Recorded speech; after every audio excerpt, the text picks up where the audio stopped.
Home mortgages. Whenever you apply for a loan, you are requested to sign a promissory note for the total amount of the loan. Then a payment account is established. The promissory note is never endorsed by a member of the financial institution so that it can be sold without your permission. 3 days later, the original promissory note, signed in ink, is sold to another institution or foreign government, who will collateralize it or use it like a bond and issue currency or loans against it. Why the 3 days? It is because you have the right to withdraw from or cancel any contract within 3 days of acceptance. It is about the only right we have left, and it may be found under the Truth in Lending Act. All that matters to the bank is that you are a flesh and blood human being and that you have affixed your signature to a promissory note. They don't care if you have a great credit score or a poor one. Flesh and blood human beings technically own everything, and all corporations are fictional companies that have no value and cannot function until some human being blows life into them. The promissory notes each sell for the same value. Since the promissory note was sold without your permission, your mortgage debt to them is actually paid in full, but they never tell you about that.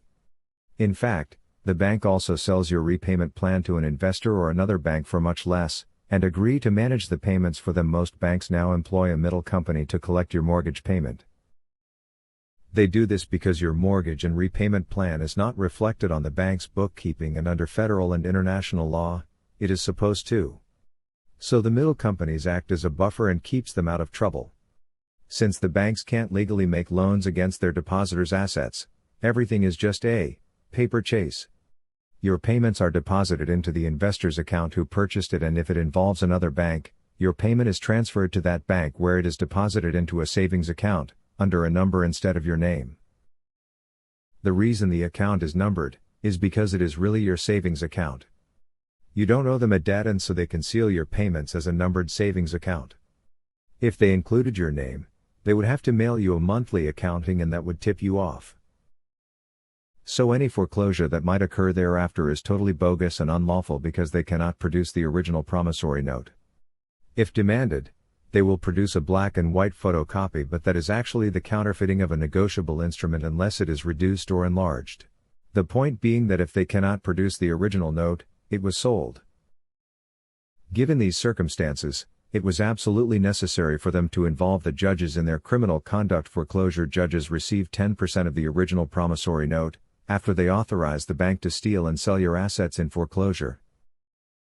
This process essentially makes the rich man richer and explains how the banks can own the bulk of the skyscraper buildings, parcels of land and stadiums across America. In reality, we pay for our homes 3 times over its original purchase price without ever securing ownership. Mr. Warburg was a pretty ingenious fellow when he designed the Federal Reserve System, and why we Americans always need to be 2 steps ahead of the banks, courts and lawyers.